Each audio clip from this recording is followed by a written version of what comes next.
operating and performing at their highest level. So I want to thank you guys for participating. I'm also the co-host of a show called The Business Zone with Crystal and Gilbert. We broadcast live every Friday afternoon at 3 o'clock. So please join us. And I'm always looking for great guests for that show as well.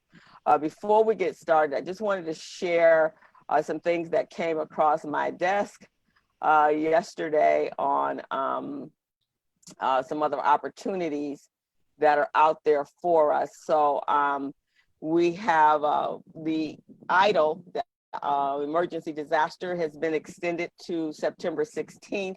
So want you all to know that if you still need money, that is out there available to you. So the deadline to apply for the SBA disaster loans is September 16th, and Emma will share more on that. Then we also have the neighborhood business grants are available with LISC in Los Angeles and also Lowe's.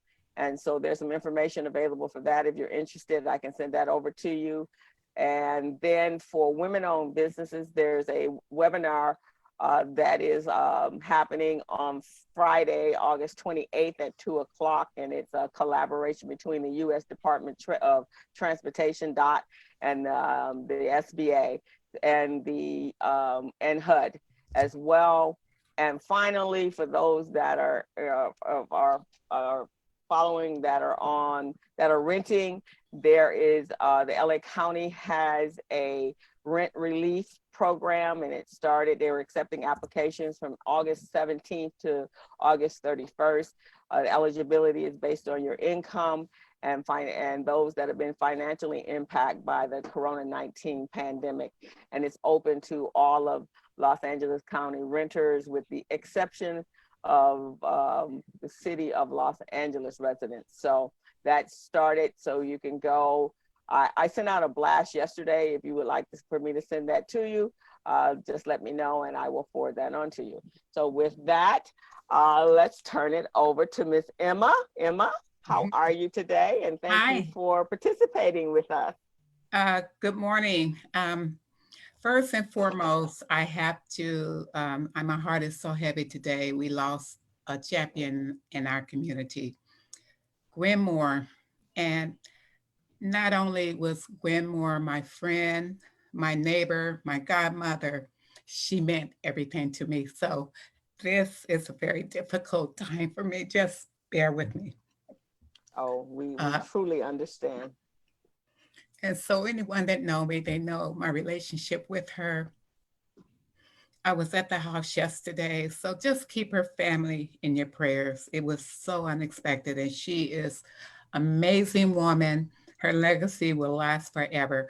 And most of us in the supplier diversity space would not be in this space if it had not been for our wonderful Gwen Moore and the things that she's provided across the country. It's going to amaze you when you hear her legacy. So keep them and the family in your prayers. So with that said, again, my name is Emma Maxey. I am the Outreach and Marketing Specialist for the SBA. And what I wanted, first of all, you mentioned the EIDL loan, and let me deal with that up front, that it has been extended.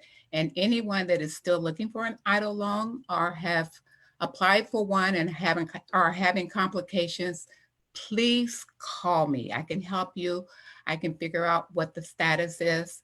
It's interesting. A lot of the loans have been have been canceled, or they weren't approved, but you weren't told that. So I'm getting calls, and they may have gotten an email to say it wasn't approved after they were told how much they would receive. So there are some problems, but please, if you're interested and it's going to help your business, apply for it.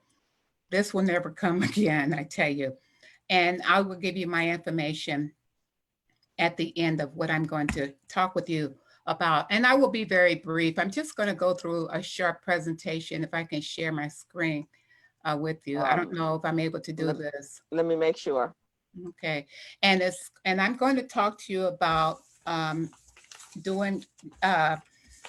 getting contracts with the SBA. And I know some of you have worked with government contracts. A lot of you haven't. And I am doing a weekly dialogue on small businesses that have never worked with the SBA and prepare them to what they need to get ready for. So let me see if I can bring up my information. And bear with me. I tried to test this out before I got online so that you didn't have to look at this. So anyway, I think, can you see this screen? It's coming up now. Okay. And this is our SBA office. I promise you, I will not read everything that's here. I will only provide information that I want to give you today. So I'm going to skip through a lot of this. And mainly, we offer daily dialogues with the SBA weekly, and we try to provide information for all small businesses, and we listen, and what you share with us and what you want to know about the SBA, we make sure that's part of the dialogue that we're going to talk about. Okay, I think now, can you see the screen fully? Yes, I can.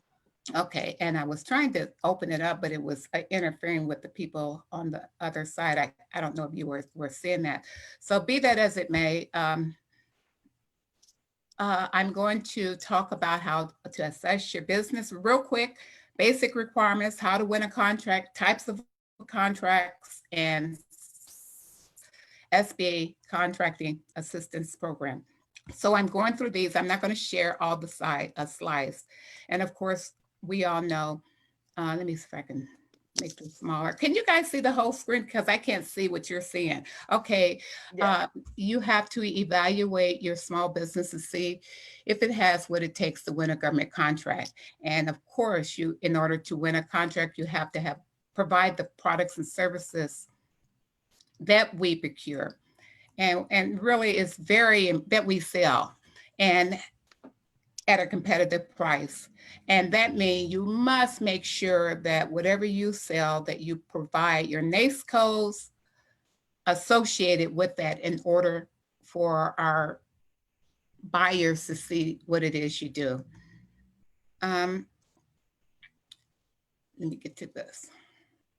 A second.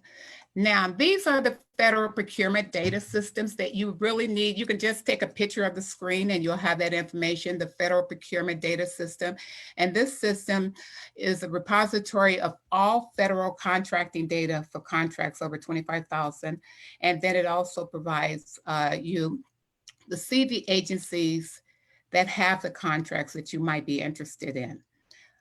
This other link, USAS, is a tracks government spending through the contracts that they award. So it's really important, and you can get more information in detail on this. And again, support our weekly dialogue, and we go into detail about this. And this is the other link, the Federal Agency Procurement Forecast, which provides releases procurement and forecasts contracting opportunities for small businesses. So that's a link that you might want to consider. And basic requirements, your business must meet some basic requirements. And as I told you, proper ID, you have to have that. This is the link for getting your NAICS code, your DUNS number. And anything that I'm telling you now, I can share this, or you can call me and I will do a one-on-one with you to give you more information. But these are the steps you need to get a DUNS number.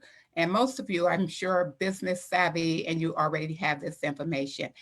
Let me go through here. NAICS codes, you must, I can't emphasize this, have a NAICS code. You can have more than one NAICS code for your business, but you have your primary code to identify the products and services that you will want to introduce to the government. But make sure you put those NAICS codes in the system, and make sure you make in the SAM system, by the way, and make sure that you can provide those services that you indicated that you do. The other thing that is very important, you must meet the standard size. There's a size for small businesses, and it's not as they think of a small business as a mom and pop. You'd be surprised. You can have 500 employees and your revenue can be millions of dollars and be considered a small business. So just visit this site and find out if your business meets the size for the government contracts. Now, this is the registration. I was going to work with you guys. This is SAM. Everything is uploaded into our SAM and it's going to be changed to the SAMI. All the information that I'm telling you need to have, you put it in there. And this is their website that they use to find you in their database. And I was going to do a demonstration. I wasn't able, I practiced doing it and it wouldn't work on this for this purpose. But we could talk about how to upload your information, but make sure, and we're going to go through all the steps in our training, everything you need to have to get it to put your information in SAM. Okay, and this is, of course, you must be in compliance or stay in compliance in order to do government contracting work. Finding contracts. If you go to this dynamic small business search, you can find in that database government agencies used to find small businesses for upcoming contracts. So if you're registered in SAM, this is where they go to search for your information. So you want to, that SAM is your personal resume about your business. So you want to make sure it's up to date, and whoever sets your database up, whether it's you or your secretary or someone else, make sure you know your login information. If that person leaves your business and you cannot get into your database, or if you change your phone number, website, email, and it's not up to date, you may miss out on opportunities. So it's very important that you keep your database up to date. And this is another opportunity via federal business opportunities and for contracts, and they're listed here on this site. Government agencies are required to put this information out there. And I don't know how many of you are familiar, and just a show of hands, and most of you work with the government on contracts. So if not, I know you have. If not, this is some information that you really, really need to know about, and so that you understand how it works. And the types of contracts, there's several different types of contracts that we offer. And the first one is a competitive set-aside contracts for small businesses. These contracts are set aside. They're not a contract that is where you have to compete for the award on these contracts. And I'll tell you how you can get more information about these and the programs we offer so that you can be part of the competitive set-aside contracts. And I apologize, I know I'm going fast, but I just want to give you an idea. Now we also have a sole source set-aside contracts, and most contracts are competitive, but we do have some that there's no bid. We give it to a woman-owned, minority-owned, 8A participant, and these are part of our small business programs, and I will talk about them at the end of this presentation. But these contracts are always available, and they have to be given to the category that are part of our small business program. And we also have the competitive set-aside contracts. And that way, I know these dollar amounts might seem small, 150,000, but these are non-competitive contracts, and you do have an opportunity to win. And as we get farther into this, it will tell you the contracts that they offer are sizable contracts, and that is why we want you to be prepared. You put your information in correctly. Your business is ready financially to take on any contract that you may be awarded. In addition to that, you must have the insurance. And insurance and bonding programs that we do for our small business, we do help some contractors with bonding, but as a business owner, most of you come in with your own general liability, workman's comp, auto liability. That's standard for your business.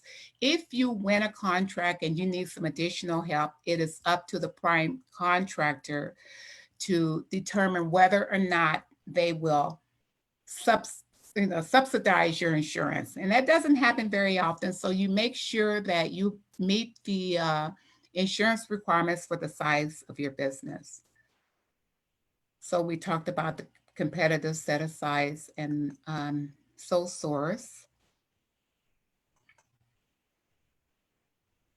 And these are the sole source programs. So these are our SBA contracting assistance programs. I don't know if you've heard of the 8A Business Development Program. And this federal government goal is to award 5% of all federal contracting dollars to small disadvantaged businesses each year. You must be in the 8A program through the SBA to be a part of this. And all of those contracting set aside are applicable for all of these small businesses that I'm indicated here. The next one is the Hub Zone. The Hub Zone government tries to award at least 3% of all federal prime contracting dollars to certified small businesses each year. This is a very interesting program. It's a lot of information that I am actually will do a class on the 8A development program and the Hub Zone if anyone is interested in being a part of either programs. Now I'll go back to the 8A program. If you decide to get in the 8A program, they will support your business for 9 years. It's a once in a lifetime opportunity, and they will provide everything you need to grow your partner, to get you in a mentor or protege program, to help you to be competitive, meet all the various primes. So it's a good program, but it's a lot of work. And I don't know if, Amani, did you join the 8A program? Are you an 8A? Not yet, working on it. Are you working at? Okay, I know some of you are, but I tell you, it's a great program and it's a commitment. The other two programs that we offer, and this is a group of 4, women-owned small business federal contracting programs, and these programs try to award 5% of all federal contracting dollars to women small businesses each year. The Service Disabled Owned Businesses tries to at least award 3% of annual contracting dollars each year. And being in these programs will give you the opportunity to take advantage of some of these opportunities that they offer. And I guarantee you, if you're interested in it, we can help you maneuver through all of the different programs that we offer. And as it says, the SBA's Contracting Assistance Program is one of these programs, means that you'll have fewer business to compete with to win a government contract, but you must be eligible for the requirements, certified businesses and social economically status where you can bid on set-aside contracts. We also have what is called a joint venture, and 2 or more small businesses can pull their efforts together and be awarded a contract. We have the small protege, mentor protege, where you get a mentor during your time in the program that can help you to maneuver through the contracting program. And there's a lot of information, but what they offer, and it's almost like a hidden secret because people are not aware of all the programs that the SBA offer.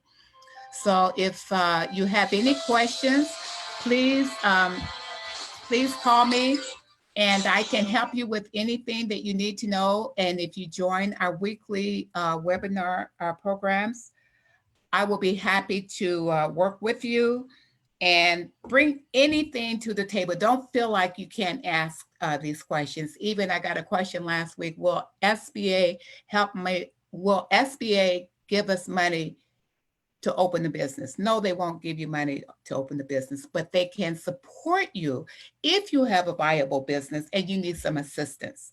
So they're not going to give you anything. You come to the table prepared to get the opportunities. And one of the things I tell others, like next 3 years, if you have not taken advantage of all the programs that the SBA has available for you, you're going to wish you had. There are going to be so many contracts. We got all these things coming to the city, the state, the county of California, and there are going to be a lot of dollars spent, but they are looking for qualified vendors. So first of all, make sure what your business sells is something that we buy. First and foremost, I will work with you. I can help you. I will do one-on-one. Um, if you don't provide the information that you're looking for. So hopefully this helped. If you have any questions, feel free to ask me and reach out to me. I would love to work with you. Thank you, Emma, for your information. And in the chat box, I'll put Emma's information on there. We talk about the SBA and the federal footprint that they have. We're fortunate today also have on the line Derrick, who's a senior advisor for U.S. Congressman Lowenthal. And Derrick is also former president of the Frontier Democratic Club, as well as a field representative for U.S. Congresswoman Maxey. Derrick, tell us a little bit about on the federal landscape, what is taking place.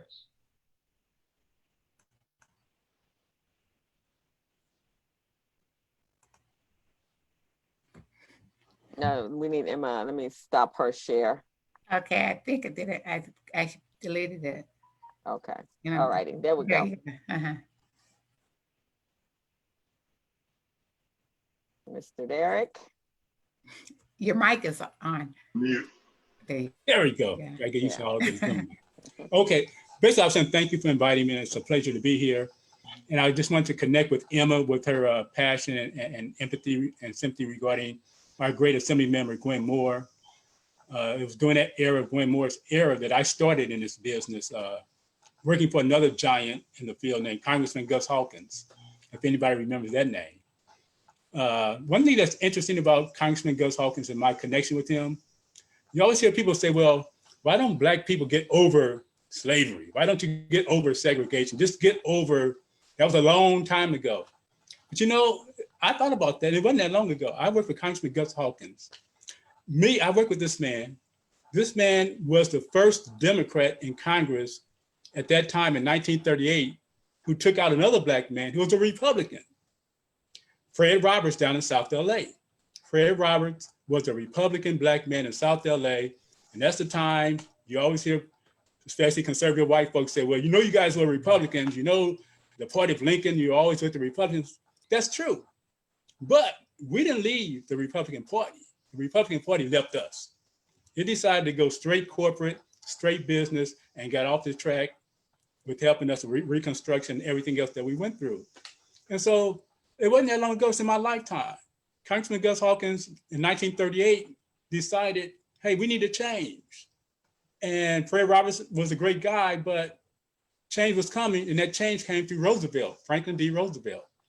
The Roosevelt Democrats came along. Roosevelt presented policies and laws that would help the African-American community. And Congressman Augustus F. Hawkins jumped on the Roosevelt train. And that's when South LA went from Republican to Democrat in 1938. So I can't get over it because I'm still living it. And it's hard to believe that I was a part of that time.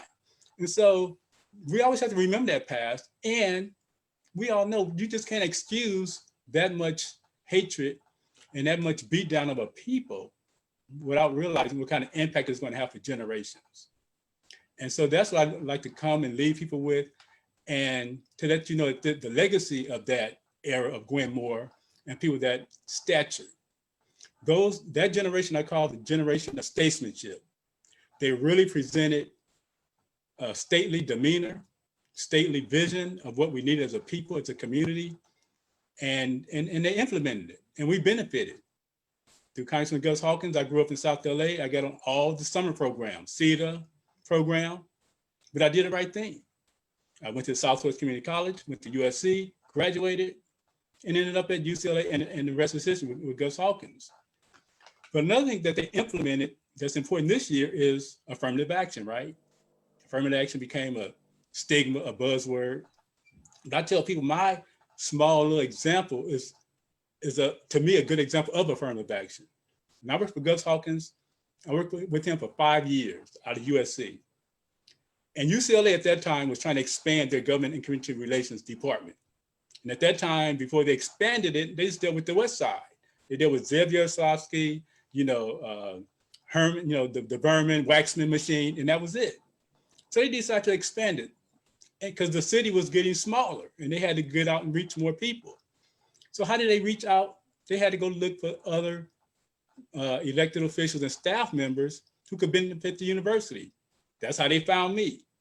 They wouldn't have found me other. Now, was I qualified? Yes. I had 5 years with the Congressman. I graduated from USC, Southwest College. So I had the experience and the skill set. Only thing affirmative action did for UCLA was help them find me. Because otherwise they would have stayed on the West Side where they were comfortable and relaxed. So I say all that to say that this whole train that we're dealing with doesn't just stop and end. We don't just get over it. We don't just forget it. It's important today. One of the things that's important today that goes along with affirmative action, as you recall, Ward Connolly, back in his time with Governor Duke Mason, they had a Trojan horse called Proposition 209 and got rid of affirmative action in the state of California. We all know that. Emma gave a great presentation on how to access federal government programs, the SBA and HUD or whatever. There's many federal programs to assist you. And all those programs that she broke down allow us access that we don't normally have.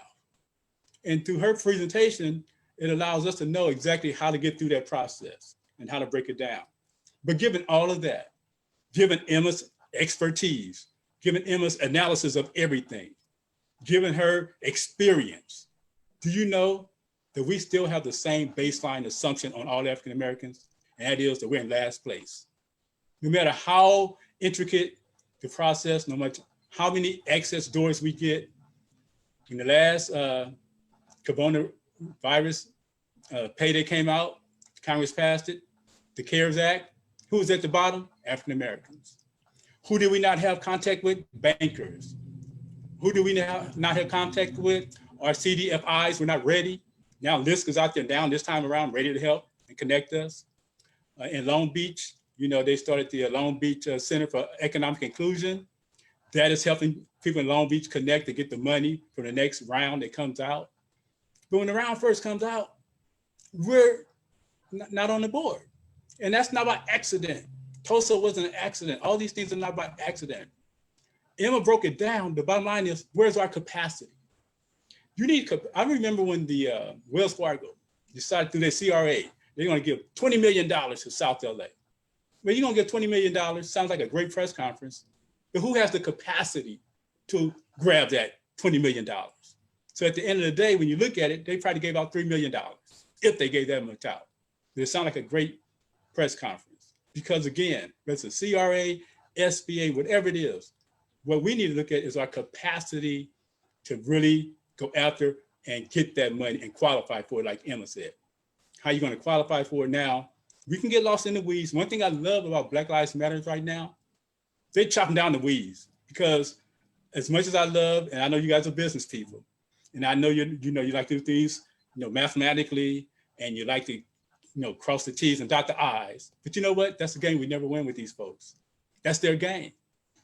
Black Lives Matter saying, you know what? We're not playing that game. We're just tearing it all down to you guys. Give us what we deserve and need because we know we qualify. We've been here long enough. We built this country. And you keep throwing your apparatus at us and we keep losing with that. And so those are things that we have to look at politically. Now, the guy I work for now, Congressman Lowenthal in Long Beach, he's been there quite a while. 2012, he's Democrat, very liberal, very progressive. He supports the Justice and Policing Act. He supports the speaker's ability to, with the HEROES Act, and get the money out there. But he wants to make sure that the money goes. Can you guys hear that? I think I have noise in the background. That bothered anything? How am I doing? Am I doing okay, Crystal? Yeah, you're doing fine. And Okay. That's just the nature of the game, the noise in the house. We're at home. I know, sorry about that. So we got a lot on the table. This is the election year. November 3rd is around the corner, right? We got the Democratic convention taking place right now as we speak. And that just, this noise really bothers me. But anyway, the Democratic convention is happening right now. It's the weirdest convention ever, correct? I mean, we're doing it by virtual reality like everything else. But we had, to my knowledge, I love the lineup. I love Kamala Harris. The other thing came out yesterday and gave a great speech. But former President Obama, hit the nail on the head. Voting this year, how's it going to happen? How are we going to get the word out? How are we going to turn out in numbers and droves? It's hard to do through 3D, to reach out and go to parks and recs and go to organizations and pitch and everything and get the vote out. And now we got the U.S. mail, mail-in voting. I think California and Gavin Newsom, the governor, has done a great job of mailing out all the ballots to everyone. But if our postal system is going to be torpedoed, how is that going to help us? That's happening right now. Things are changing as we speak right now. These are major stakes and major issues right now.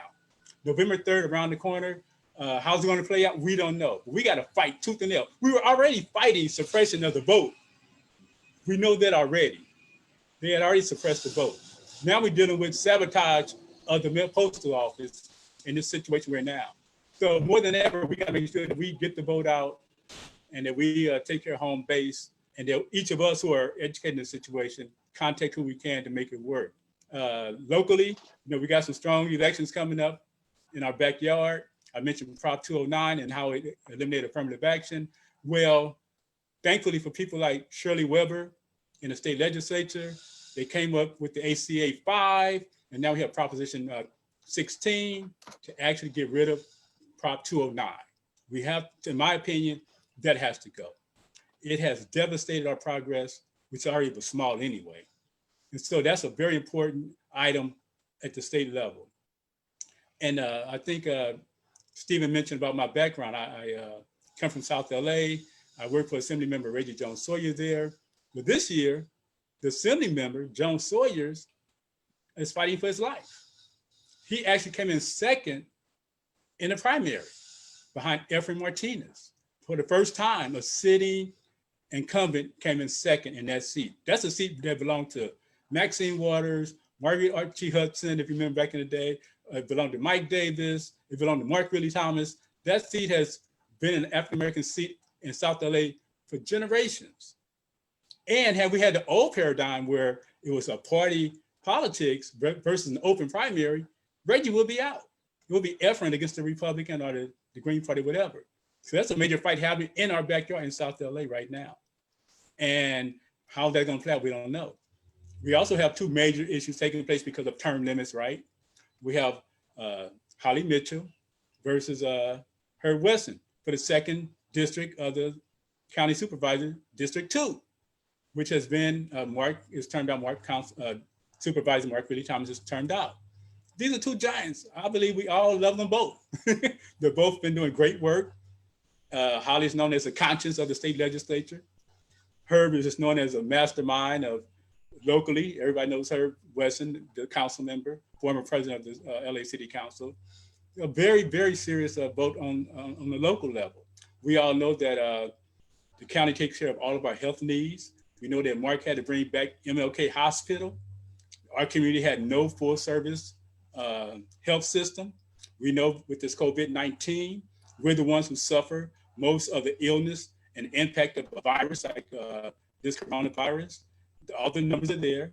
We all know the numbers. It's not a surprise to anyone on this panel or listening, but we need somebody who will continue to fight to make sure we have that health service. We know that the county seat is one of the largest, biggest seats in the state, in the whole country. So whoever gets that seat behind the supervisor is going to be very important. And when Herb left, of course, then we got the 10th council district over there in Los Angeles. And then we have, of course, the supervisor, Mark Ridley Thomas, running for that seat. So these elections are taking place around us. The ballot measures are important as ever. Another proposition out there on the state level is a proposition of 15, looking at community colleges. Now, I love community colleges. Like I said, I went to Southwest Community College at the Jefferson High School. Community college is where most of African-American students are. If you look at African-American population, they're in community colleges. We have not had an African-American board member on that board since Assembly Member Sydney Kemlager left, and she didn't even serve a full term. Something came up and she left and it was vacated.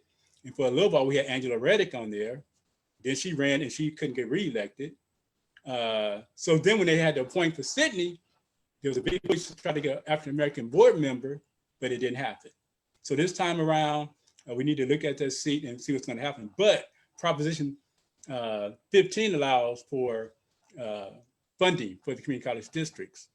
It's a very major issue because it serves most of our students. I think it's the largest community college district in the whole country. It has 9 colleges. It's the largest one. The Los Angeles Community College District is the largest district in the country. Very important. We got to keep our eye on that community college board. Very important. We have to make sure that our students are taken care of, and we have to make sure that our voices are heard. Not only do we not have an African-American member, but we don't have a geographical member. No member on that board is geographically affiliated with South LA. That's another problem. So when you look at that board, you have to look at not only ethnicity, but also geography and how that's serving us and who knows our district. And that's very important. And we don't have that currently on that board, and we should. Back in the day, we used to have 2 members on that board at all times. Now we have 0, and we need to change that. That's very important. I think that if you look at where we go next, it's in the air, my people. I think that the other day I was watching the program. I'm sure you guys also saw last year. It aired, called Boss, of the Black Experience in Businesses and so forth. And it just broke down the numbers of entrepreneurship, how the success rates and whether rates actually just fall flat for African Americans, and our wealth level is so low that even an entrepreneur is just a poor person working. They just work for themselves, and they don't have a boss but themselves. We have to change that. But think about wealth. And I think that change comes, for me at least, I see that change coming from next generation. One thing I love about Black Lives Matter, you talk about the next generation. And I would add this on my personal level. I know Crystal mentioned about accounting. My youngest son just got his degree in accounting from Cal State Long Beach. He has a job offer from PricewaterhouseCoopers. One thing he did, and I give a lot of this new generation a lot of credit that I didn't have. I was the old typical get a job, find a career, and retire. This new generation has the entrepreneur spirit. My son at Cal State Long Beach had full-time internships from day one, from Santa Monica College all the way to Cal State Long Beach. He interned full-time with the DOD, with something called Biz, you name it, he had full-time, to the point where he has over $30,000 saved right now today from internships, and no money and no loans whatsoever from Cal State Long Beach. I think that generations come behind us know more about, I told them the best time to be, well, it's always good to be Black, but one of the best times America knows it's best to be Black is to be Black in finances. You mentioned Black in finances, that's the sweet spot. They have picked up that lesson, and all 3 of my kids are the future, and they have run with that lesson. They all have money. My oldest son is working at 100 Thieves. He had internships with Universal Studios, Sony, and those internships, as you guys all know, led to networking. Now he has a full-time job, and again, over tens of thousands of dollars in the bank. Now I'm trying to get them where you guys are talking about, to expand. I think on that program, they talk about 3 ways of being an entrepreneur. You could either start up, franchise, or acquisition. I want them to get that in their head. So when they go to the SBA, when they go to all these government agencies with all their rules and regulations, with all their qualifying, tickers, they're gonna slap them in the face.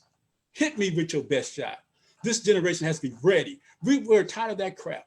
African Americans get the baseline assumption: last in employment, last in health, last in birth rates, last in you name it, except one area we're always pretty good at. This year, November 3rd, we're good in public policy. People say, well, we're just a hand for the Democratic Party.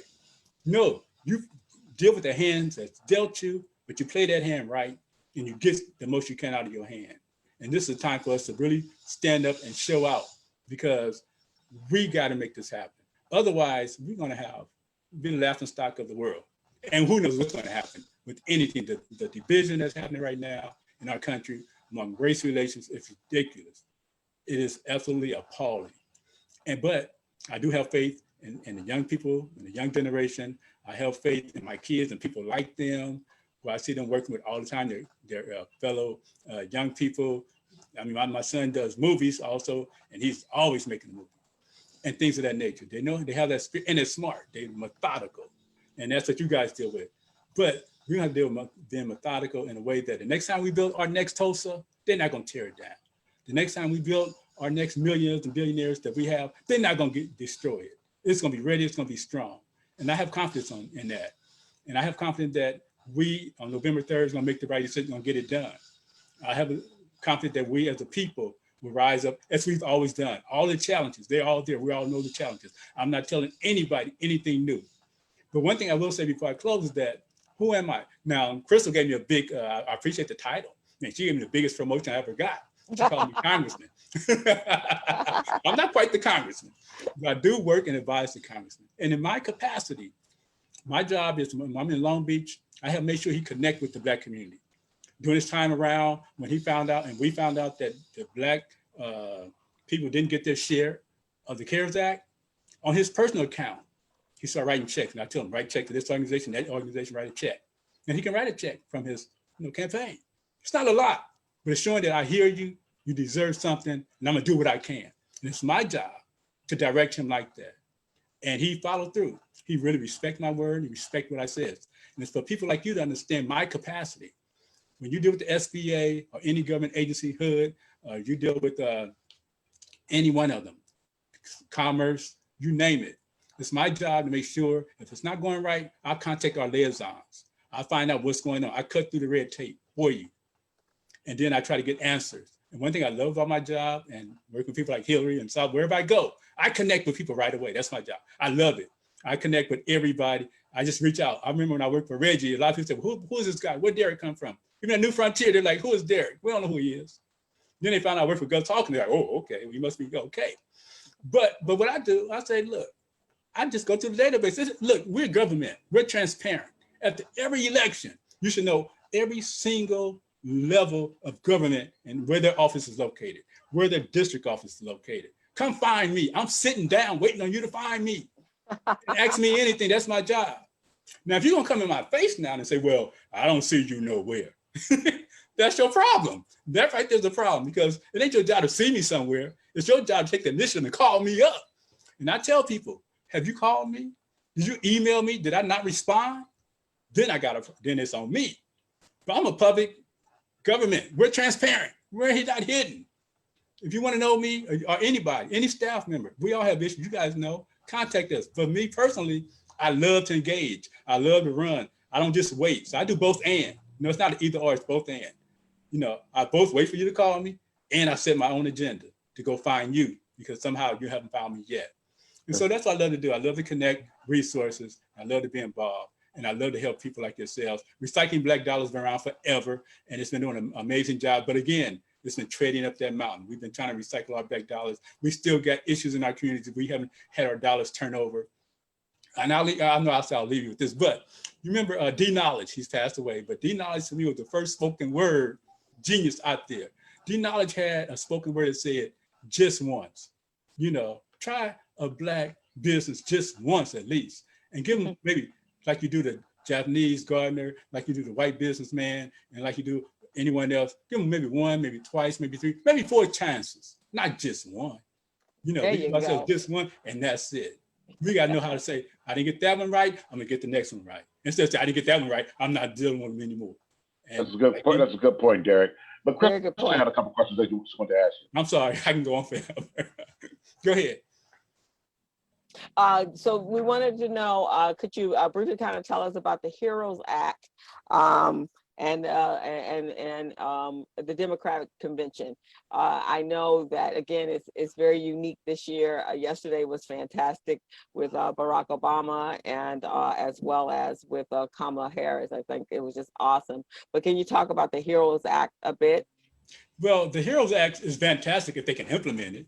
We all know it's $3 trillion. It's like Nancy and the party said, you know what?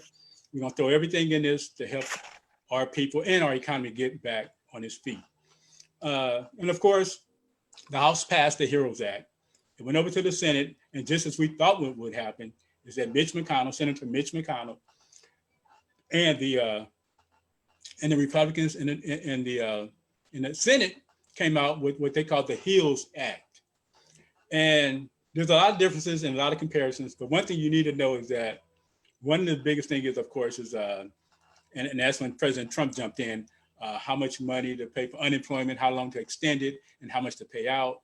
But one of the biggest things is if you just look at it, Nancy was offering $3 trillion, and the Republicans came back with $1 trillion.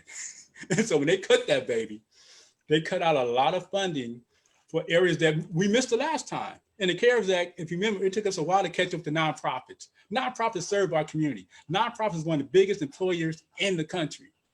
They were struggling to get involved with the CARES Act. They were actually overlooked. And so this time around, the HEROES Act had filled up a lot of the gap that we had missed before in the CARES Act.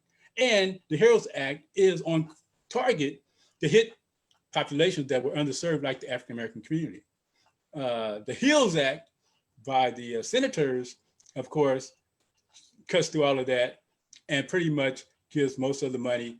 And even if you look at the CARES Act, unfortunately, most of them where we knew it would go, and that's the big business and corporations. And they got a lot of the funds. But a lot of it also was left on the table. As much was taken, you have to look at what was used properly, and what was left on the table. And so those are areas that you guys talk about. But I think that, as you see every day on the news, that Nancy is kind of, and of course, when I say Nancy, the Speaker of the House, Pelosi, is now looking at, of course, Congress is nothing but compromise. And time is moving past. We're almost into September. Pretty soon we have to look at the budget, the real budget, besides the emergency act of the that we're dealing with now. So she wants to get something done to serve the people now, so that it doesn't hamper what we have to do in September for the full budget. So how much of a compromise is going to take place? I don't know right now, but I believe a compromise is coming up, and I think it will be soon, because she wants to avoid bumping into September with this emergency funding. I think it'll come in very soon, though. I don't know what it'll look like. Well, we want to thank you so much. If you can put your information in so people can reach out to you, Derrick, we'd love for that to happen. So put your contact information, and we got a few more minutes. So I want to give Kaine an opportunity to talk to us about the economy and moving forward. But we do thank you so much. Such a wealth of information, my friend. And we will make sure that we know each other better in the future, right? So, we want to welcome Kaine Nichols. Now, you guys, many of you know him. He's been out in the community. He's worked for several of our entities. He has worked with a business resource group. He's worked for a brief moment with a CDI-FI for the National Asian American Coalition.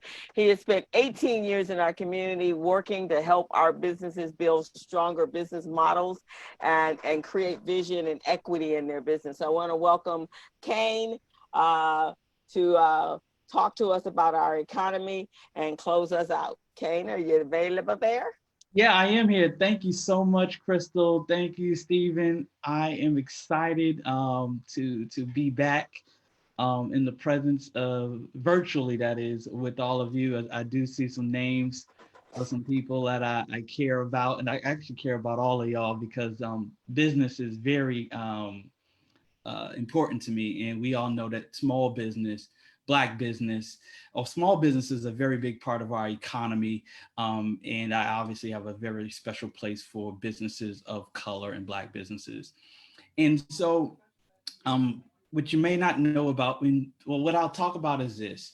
Instead of the economy, because there's so much that is uncertain, what I, as a person who's studied economics and finance for the last 20 years on an academic side, and worked at many different financial organizations like Goldman Sachs, E-Trade, JP Morgan, and I've had the privilege to work with organizations like that. At the same time, I've worked with community organizations, like Crystal said, throughout the community. And so I do know a lot of people on the call. I've played myself as the spook behind the door. And when I was once educated with that, I wanted to make sure that all the places that I'd been, that I'd take a little bit of something for our community, because I have pushed to figure it out. And the thing that I wanted to just leave us with today is a 2-word term called venture exchange. Okay. And, the larger umbrella is public markets. Public markets are, or is a place that we as a business community has not looked into, because like some of the other avenues to capital, it has been very elusive. What I'd like to let everybody on the call know is that venture exchange is something that will come to fruition in the next 12 to, let's say 12 to 24 months. And we all know the stock exchange, and we all know how important it is for our 401ks and things like that. But imagine if there was a stock exchange for our businesses. And so, wait, what are you talking about, Kaine? There's a stock exchange for small businesses. Absolutely. This is what is coming down the pipe through legislation.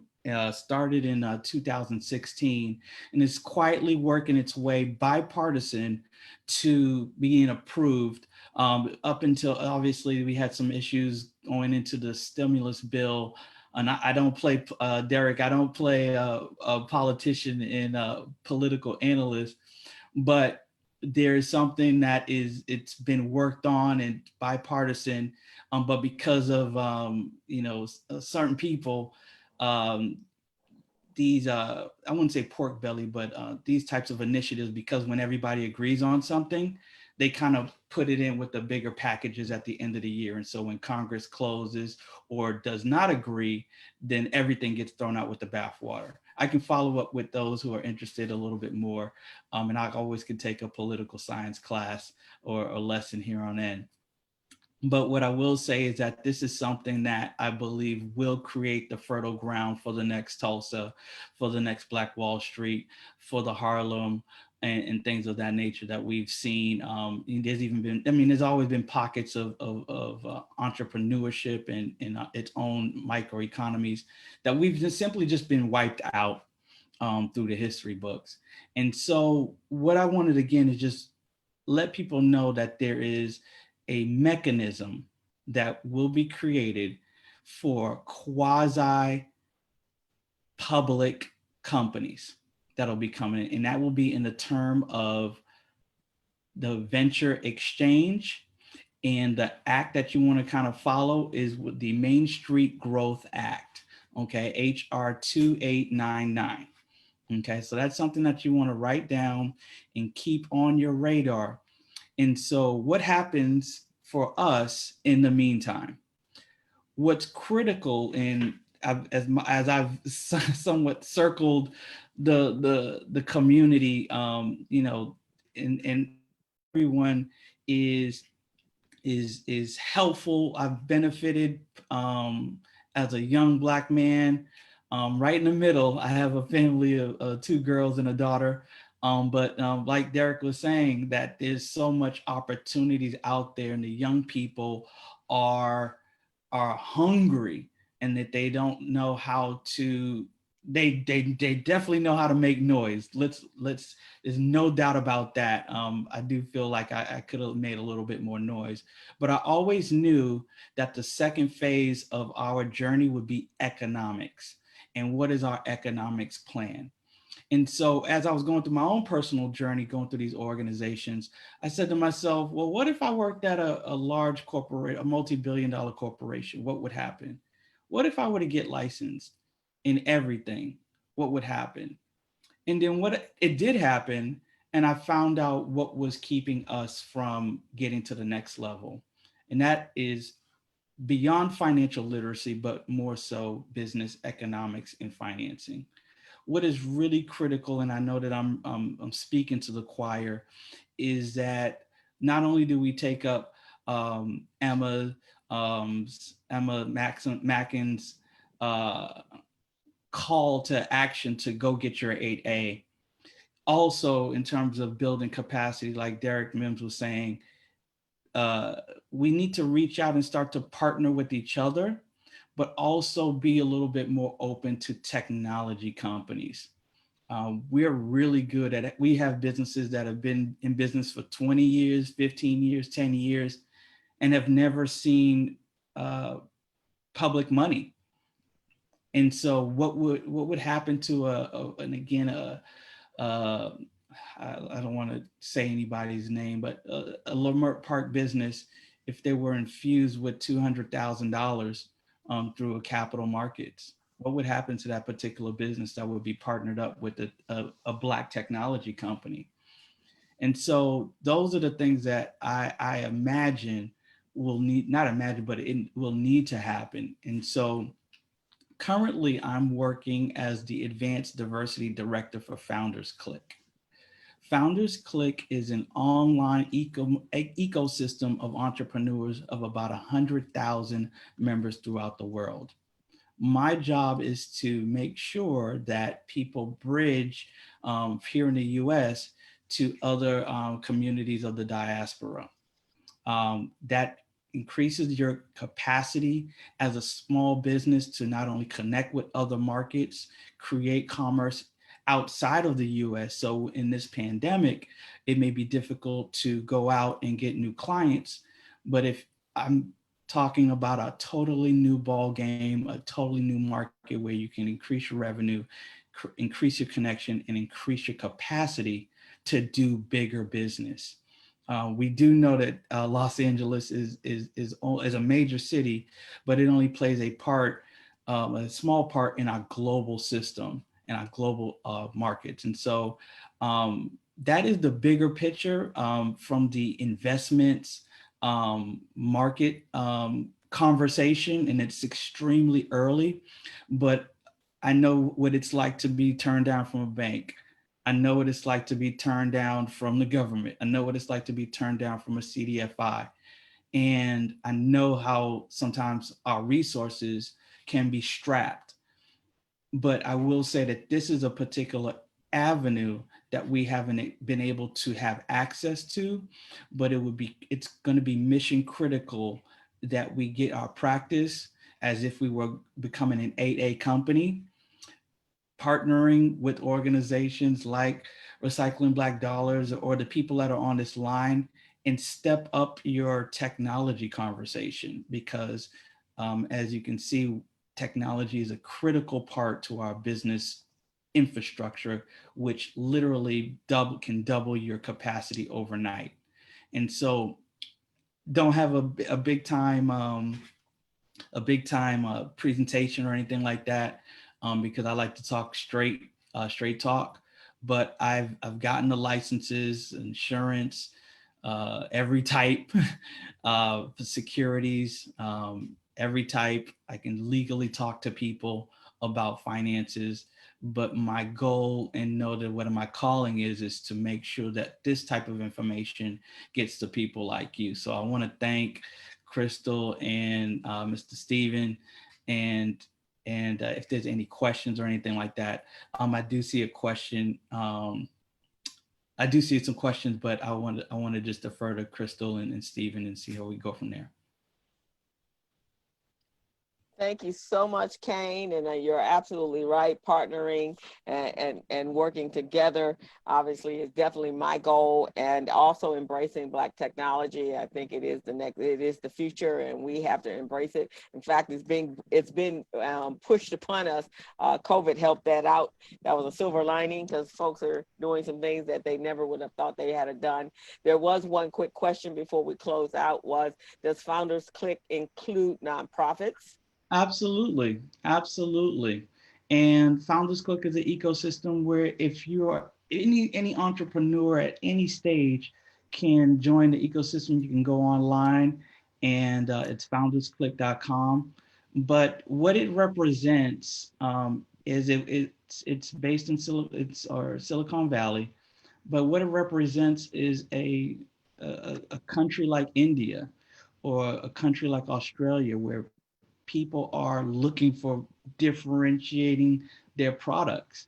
You know, imagine if we had 1 billion people we could talk to that we didn't have to go through race or go through a particular process. And it's really an opportunity to prove and see if your business idea is amazing. If if you're peach cobbler, I always go to peach cobbler because everybody loves peach cobbler. But could you sell it in London? Could you sell it in India? Could you sell it in Australia? And that's the type of expansion that I want to help us, or pierce that conversation so we can get to the next level. Well, that is fantastic. And I'm going to have you on the business zone so we can continue that conversation as soon as we can get you on the schedule and it works for you and us. And we'd love to have that happen. But we want to thank everybody. We're at the 12:06 hour. Thank Emma for sharing about Sam today. Thank Derrick Mims for enlightening us on what we need to do from a political standpoint. Thank you, Kaine, for talking about our future and where we need to look at as on a bigger business on a bigger scale. I want to leave us with knowing that today at 11:59, Uber and Lyft will no longer be operating in the state of California due to AB5. It is crushing the gig industry. So if Uber and Lyft is gone, then I'm sure DoorDash and all the rest of them, the things that have made our life convenient, is gone. So I believe there's a ballot on the Prop 20, I think, 22. I think it's Prop 22 that's on the ballot. Really need your help. For those of us that are independent contractors, those that are in the gig industry, most times that is their survival. So we need to support that. And if you've been beneficial of taking a Lyft or an Uber, then it benefits your life as well. So all these things are reshaping how we live. And right now it feels like I'm back in 1968. So I prefer being in 2020. So I'm voting for things that's gonna bring me back to the 2020. I don't know about y'all, but I didn't like 1968. It was way, no technology. I don't like that. So I want to thank you guys for all being there. Thank all of you, all of our audience and guests that came out to hear this outstanding lineup of leaders and influencers. I want to thank them. And we will see you guys next Thursday with some equally talented individuals that will enlighten and share their information. So guys, have a great week. Be blessed, be safe, wear your mask so we can get out of this quarantine that we're in, and make sure you're ready to vote November 3rd. Whether you got to walk it in, crawl it in, walk glass, whatever you got to do, get your vote in November 3rd. So we will see. Don't forget the census. Don't forget to do the census. And do the census. That's important as well. Those are probably the things. We're in I think my countdown told me today we're in day 75 before the election. Yes. So let's make it happen, everybody. And my name is Emma, Maxey, Derrick, and Kaine. Maxey. Yep. And please get in touch with me. I appreciate it. All righty, guys. I will send out this video to you. And also for those that asked for the video for last week, I sent out a message to everyone, e-blast last week, and it was included in that. And it was also included in the email, in the e-blast that I sent out last night. So we will see you guys next week. Have a blessed week and be safe. Talk to you soon.